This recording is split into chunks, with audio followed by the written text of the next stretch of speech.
We've all got opinions on next year's LSU Tigers, but what does All-American Will Campbell think? You'll hear it next. Locked on LSU. Here we go.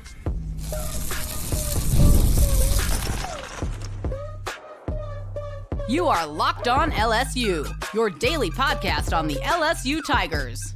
Part of the Locked On Podcast Network, your team every day.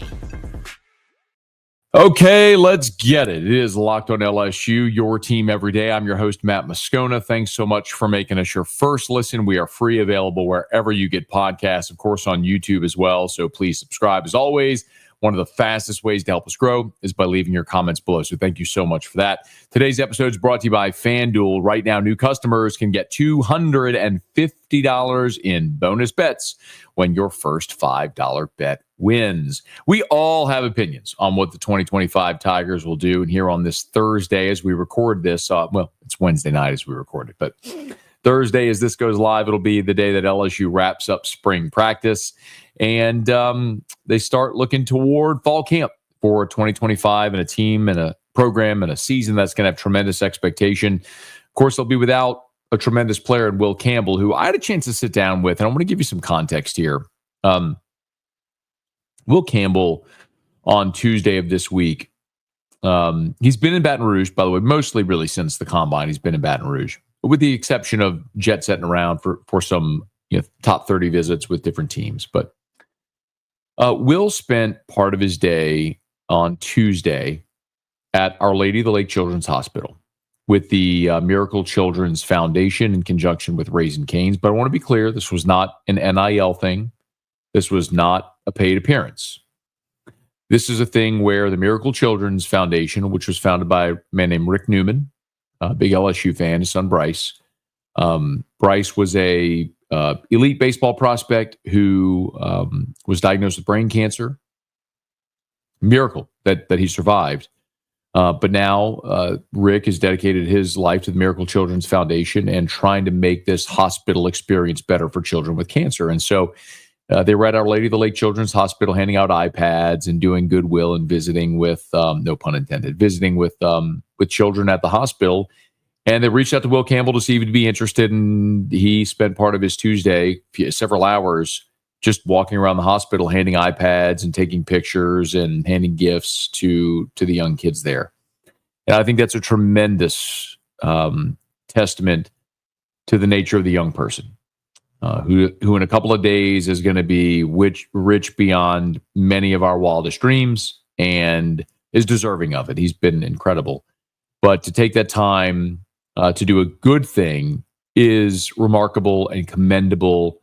And I wanted to say that before we started. And Rick offered me the opportunity to come and quote unquote help. Nobody wanted to see me. It was, believe me, very much all about the All-American and future first round NFL player. But I was able to tag along and then sit down with Will for a short interview. And we talked a lot about the Miracle Children's Foundation, but we did talk some football as well. And I asked him about the 2025 LSU Tigers, and I thought you might be interested in hearing his thoughts on what he thinks LSU will be like in 2025. Yeah, I think they got a contagious energy about them. You can see it. Everybody's excited to be out there. I feel like they have a real close bond of a team.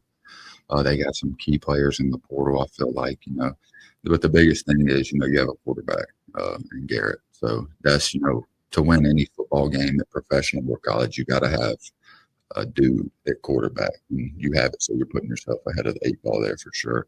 And then you throw in the other pieces that they put in the portal. It just adds on. And I'm excited for them. I have a close relationship with a lot of the guys on that team. So I'm just excited for this season to watch them do what I know they can do. Give me a quick thought on Tyree if he ends up being the guy replacing your left tackle. Yeah, Tyree's a great dude. Been there with me for 2 years. And he's a freak athlete. He's a really good athlete. And a good person. He learned each and every day. I tried to teach him as much as I could while I was here at Emory. Same, Miles Frazier, the same. We'd all try to invest in younger guys so that, whenever we left, that they didn't, skip a beat. And, I feel like he's, stepped up into, a role where he's kind of an alpha in the room. And everybody, the younger guys are looking to guys like him and DJ Chester and Beauport, like guys that have been there and seen what it takes So I'm super excited, not only for him, but, everybody in the room. A few things that really stood out to me about that answer. I'm curious what struck you, but he talked about contagious energy. That's an interesting phrase that you wouldn't hear many people say, but in some respects, it is true. You have a very energetic team because a lot of guys know what's at stake this year. You mentioned having a quarterback and Garrett being a dude, his word, which he is. You have the leading returning passer in the country, and let's be honest, you're not winning anything of significance without a competent and capable quarterback, and LSU has that. When you check that box, you're on your way. Think about how different it must feel today in Knoxville, knowing that Nico Iamaleava isn't there. It's not to say one of the young guys may not play well, but it's different when you return a third-year quarterback who led your team to the college football playoff the prior season. And when that guy's no longer there, it changes the dynamic. Well, LSU's 4,000-yard passer returns. Specifically about Tyree Adams, who is, a guy that very likely is going to be replacing Will Campbell at left tackle, which is an unenviable task, but called him a freak athlete. The other thing that was interesting, he said, he and Emery Jones and Miles Frazier always try to pay it forward, try to teach the younger guys so there wouldn't be a drop-off. And I'm reminded of this, and if you're an everydayer, thank you for that. You might remember this story.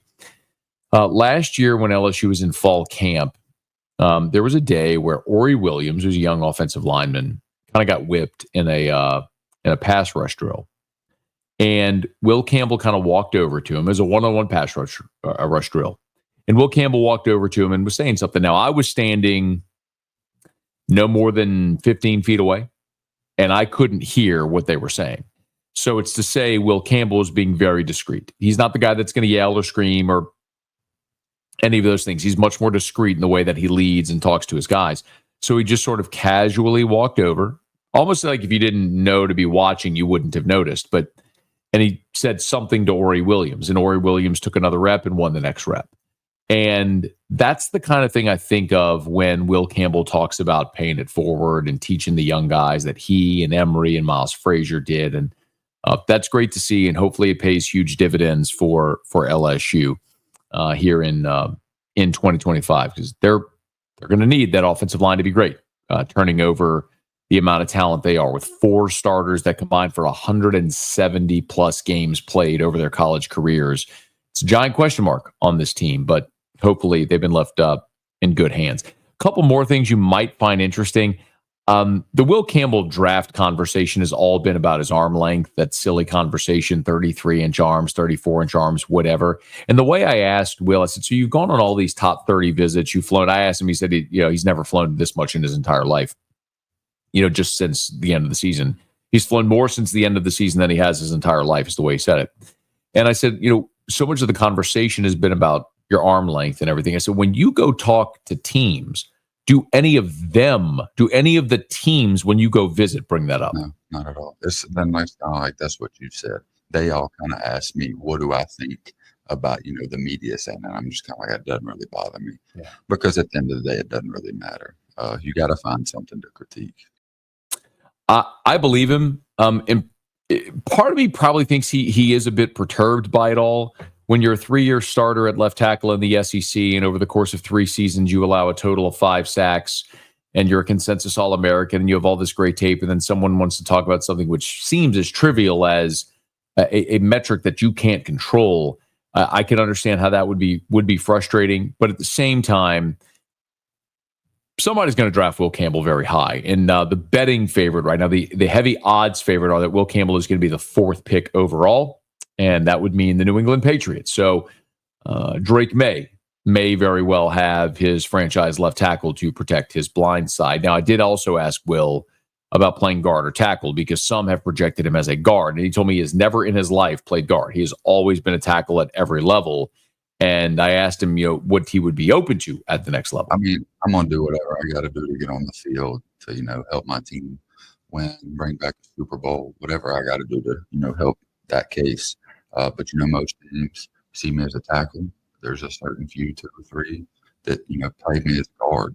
But, that's because they have Hall of Fame tackles. And they want me to play next to them. And then whenever, they retire, then I move out to tackle. So, it just really depends on the situation, regardless of where I'm playing. As long as I'm on the field, taking care of my job, winning games. That's all I care about at the end of the day. We are a week away from finding out where Will Campbell's next stop will be, wherever that will be. No doubt he'll have a lot of people in purple and gold cheering for him. I did ask him. He said he didn't grow up necessarily a diehard Saints fan, but as a kid, his parents would take him to LSU games on Saturday. Sometimes they'd go see the Saints on Sunday. And if he had the opportunity to represent the state of Louisiana in high school, college, and the professional level, it would mean a tremendous amount to his family. I have a hunch he's not going to last until 9, however. Looks like Will Campbell's going to be the 4th pick to New England, provided the draft holds and the board holds. So we'll know here in about a week. All right, it is Locked On LSU, your team every day. Scaling your business requires the right expertise at the right time. With Upwork, you can find specialized freelancers in marketing, development, design, and more. Experts ready to help you take your business to the next level. Upwork gives businesses flexibility by connecting them with top freelance talent across multiple industries, including IT, AI, web development, and marketing. Whether you need extra hands for a project or a long-term partner, Upwork makes hiring simple and affordable. You can find the right talent. If you need help with a marketing campaign, Upwork can connect you with a freelance expert who delivers incredible results. It's fast and easy to hire as well. You can post a job.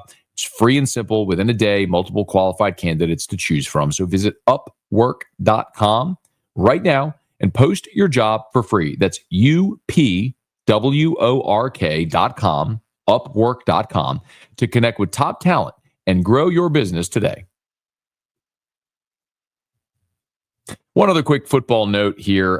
John Emery is officially in the transfer portal. Portal opened on Wednesday. We knew that John Emery was going to play a 7th season of college football. Brian Kelly had previously said that they didn't really have room in the running back room for John Emery to return. So we all knew this was an inevitability, but it is now official that John Emery did, in fact, enter the transfer portal. A year ago, there were 8 LSU players that entered the spring portal, the portal in the spring window. This 10-day portal window. Emery, incidentally, was one of them and looked like he was going to land at UCLA. The Trey Holly situation didn't get rectified, so LSU offered John Emery the opportunity to return in 2025, which we know he did and then was injured. But good luck to John Emery, wherever he may land in the next phase of his college career. A 7th college season for the former 5-star running back, we'll be pulling for him. We'll certainly be pulling for the baseball Tigers as well. LSU on the diamond on Thursday. Remember, the league did this a few years ago, and I think it's a good move. They moved all the Easter weekend series to Thursday, Friday, Saturday. So the entire league plays Thursday, Friday, Saturday to avoid playing on Easter Sunday, and I like that they did that. It does, however, cause a little bit of a complication on the mound because everyone's now on a short week. So it wasn't until late on Wednesday that LSU issued their starting rotation, and they'll stick with Anderson, Ianson, Shores, Thursday, Friday, Saturday, so they'll pitch in order. Alabama, however, and Coach Vaughn is going to pitch. He's going to pitch off, and I don't necessarily disagree with the way he's going to approach it. So Zane Adams, who's a sophomore lefty, has been their Friday night guy. Riley Quick has been their number 2. And then they've kind of had a TBA for their 3rd starter. Well, last week that was Tyler Fay, and he got roughed up a little bit. Well, they're going to pitch off in this series. So Tyler Fay, who threw about 50 pitches last week on Sunday, really just Sunday. So on 3 days rest, he'll be back here throwing against Cade Anderson. So Tyler Fay, the sophomore righty with an ERA just under 5, who's thrown only about 21 innings on the season, 15 strikeouts, 6 walks. Tyler Fay will face Cade Anderson on Thursday. On Friday in game 2, it'll be Ianson against Riley Quick, that's a 2-2 matchup, right? Both of those guys typically go second in the rotation. And then on Saturday in game 3, it'll be Chase Shores against Zane Adams. So they're effectively pitching backwards. They're going 3-2-1, where LSU's going 1-2-3. So heavy advantage game 1 for LSU with Cade Anderson against Tyler Fay. You've got both number 2s going in game 2 with Ianson against Quick And then in game 3, it'll be Shores against Zane Adams. Shores, LSU's number 3. Adams, the sophomore lefty, is Bama's number 1. But Adams has had a really rough go of it. He's got a 6.18 ERA. In conference play, that number's closer to 10.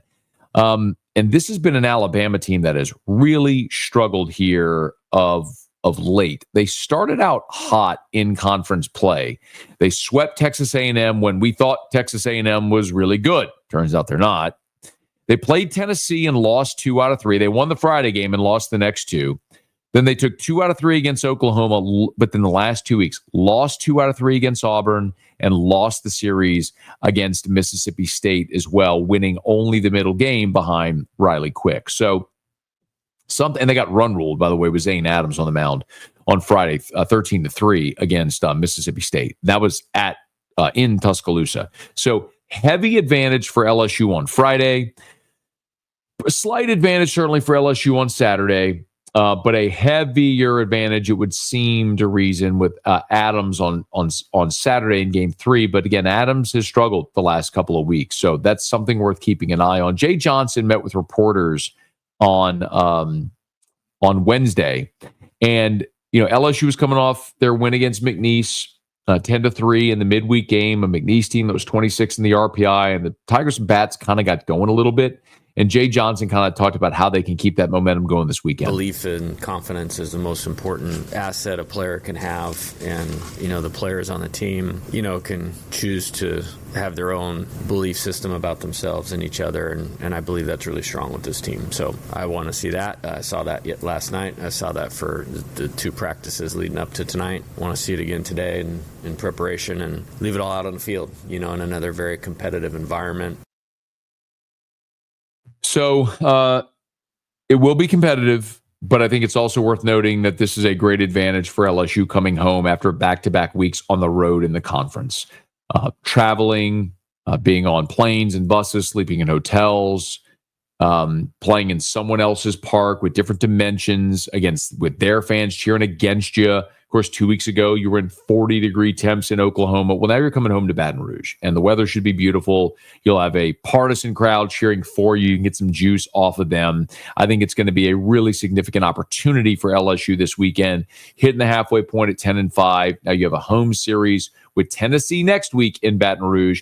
You got to get this series, and it starts having Cade Anderson going against their number 3. So more than anything, it's going to be the LSU Bats having to show up against a guy at Alabama in Tyler Fay, the sophomore righty, who who's kind of been a bullpen arm and hasn't fared super great. They're pitching off, hate to say conceding game 1, but the way they're looking at it is probably won't win game 1, got a great chance to win game 2, and what might be a coin flip game, then you flip the advantage to yourself in game 3. They're pitching backwards effectively when we say it that way. But the offense will have to get going. Tigers did shuffle the lineup on Tuesday night against McNeese. Of course, Jarrett Jones moved back to the 3-hole. Dickinson led off, followed by Curiel. So we saw a lot of shuffling, and Jay was asked if that's something that may stick. That can be on a game-by-game basis or a general thought basis about how it would work in the game. And I think what's great about it is this team with good offensive players with different skill sets, there's more than one way to do it. And we found kind of a general template that was really good and has executed at a high level and worked at a high level. And then, maybe needing a little adjusting coming off the weekend. But again, I think it's more about just them getting back to executing their plans. And if they execute their plans, I think if one guy hits second one day and hits sixth the next, or hits fifth one day and hits eighth, or hits first one day and hits second, or hits fourth and then hits leadoff, it matters, but I don't think it matters maybe as much. You would love to have your lineup set. You would love to take the Sharpie, walk to the yard every day and fill out the lineup card knowing certain guys are going to be in it in certain spots in your lineup. And that's been the case for the bulk of the season, going Curiel, Jones, Dickinson, 1, 2, 3, and then mostly Fry or Pearson providing some protection in the lineup for Dickinson behind Jones. But we'll see what Jay Johnson elects to do here. Again, they're going to start in game 1. So again, they're pitching backwards. So they'll throw Tyler Fay, who's a righty, which means typically Jay Johnson would load up the lineup with lefties, meaning Jake Brown in right, Josh Pearson DH, Tanner Reeves at third. We'll see if that's what he elects to do. And then obviously with the order and how that may shuffle as well this weekend. Look, LSU offensively, 319 cumulative team batting average. That's second in the SEC. The Tigers are one of the best offenses in the league, in the country. They lead the league in doubles. They're third in hits, third in on-base percentage, fourth in runs scored, fourth in total bases. The offense for LSU has been great. They just had an awful weekend against Auburn. You got to go get right. And then on the mound, while we've lamented a lot of the bullpen struggles at times, LSU has actually been good on the mound. LSU's third in the SEC in ERA. Think about that. LSU is third in the league with a cumulative team ERA of 3.50. They're second in strikeouts, fourth fewest earned runs allowed, fifth in opponent's batting average, fifth in fewest runs allowed, sixth in fewest hits allowed. So you have been statistically a very good pitching staff. The problem at times has been finding reliable bullpen arms that can throw strikes. But the last 2 weeks, you found those guys. See if they can go do it this weekend. One other thing worth keeping an eye on in this game, Crimson Tide reliever Carson Osmer. He's a UPenn transfer. He leads the SEC with 11 saves in 19 appearances. So just something to keep an eye on. If Bama gets the lead and gives the ball to Osmer, typically it's curtains. So got to keep that in mind as LSU and Alabama will throw out the first pitch there on Thursday out at the box for their 3-game series. Okay, we'll wrap up next. Locked in LSU, your team every day. The NBA playoffs are almost here, and FanDuel is giving new customers an incredible way to get in on the action. Right now, when you join FanDuel and place your first $5 bet, you'll get $250 in bonus bets if your bet wins. I love how FanDuel is easy. It's whether it's picking your favorite team, diving into player props, three-pointer steals, assists. FanDuel has so many ways to bet on your favorite player props. Plus, after the game tips off, you can combine live prop bets into a same-game parlay for a chance to win big. So don't miss out. Head to FanDuel.com and claim your $250 in bonus bets today. That's at FanDuel.com. Hat tip to a couple of the LSU women's programs who had big days. First of all, we learned early with the spring portal window opening. We learned early on Wednesday that LSU has added Amaya Joyner from East Carolina. She's a forward. That is official now. 6'2", averaged 12.8 points and 9.6 rebounds per game. She was first team All-American Athletic Conference. 41 career double-doubles. 3 of the top 5 rebounding seasons in ECU history. Does this sound familiar? Sounds a lot like Anissa Morrow. As a sophomore, she had 13 double-doubles. As a freshman, she was really good as well, averaging 10 and 9, so just shy of a double-double averaging as a freshman. She was a 4-star recruit coming out of Farmerville Central and the number 69 player nationally, 15th among forwards. So went to multiple state title games there in the state of North Carolina, but now she is officially an LSU Tiger. So welcome to Baton Rouge, Amaya Joyner. And then also of significance, depending on when you're watching this, on Thursday is when LSU gymnastics will participate in the NCAA semifinals. This will be on ESPN2. If you're not familiar with the postseason format, you'll have this semifinal. It'll be a 4-team semifinal.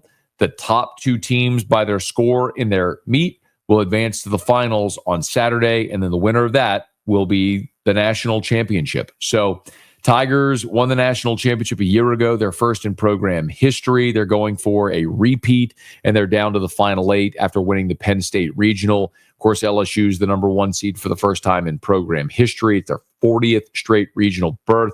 So Tigers have been pretty incredible this year. And what was amazing, too, in winning the Penn State Regional, they scored a 198.050. They just, even on a bad day, quote-unquote bad day, scoring a 198 has just become sort of the norm for this team. So LSU, Michigan State won their regional.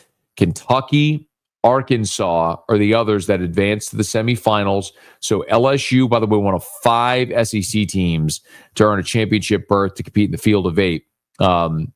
This is the most for the league since this format began with the 4 on the floor back in 2019. So LSU will be back at it on Thursday. And so we wish Jay Clark and the Tigers well. Of course, they were so fortunate this year to get Haley Bryant back, taking advantage of her COVID year. Aaliyah Finnegan back as well. And then so many of these super talented young freshmen that have come in and have LSU on the doorstep of the program's second consecutive national championship. So we'll see how it goes. So the semifinal, by the way, is going to be late on Thursday. It's going to be 8 p.m. Central. Again, LSU, Michigan State, UCLA, and Utah will be in the LSU semifinal. The top 2 advance in the other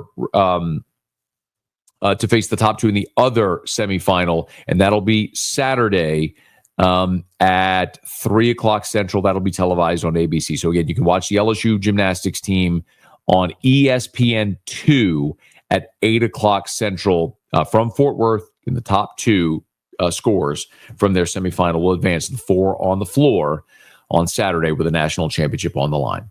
We'll be following it here on Locked on LSU. Hey, thanks so much for making us your first listen. And now for your second listen, how about you go check out Locked on NFL Draft as your favorite collegiate players get ready for the next level. Get the latest draft rankings, rumors, and news every day. You can find Locked on NFL Draft on YouTube or wherever you listen to podcasts. If you are on podcasts, please subscribe on your favorite podcast app. Rate us, leave a review. If you're on YouTube, smash that like button, subscribe to the channel, and hit the bell so you're notified whenever we post a new video. And let a friend know if they love the Tigers. We got you here every single day for Locked on LSU, your team every day.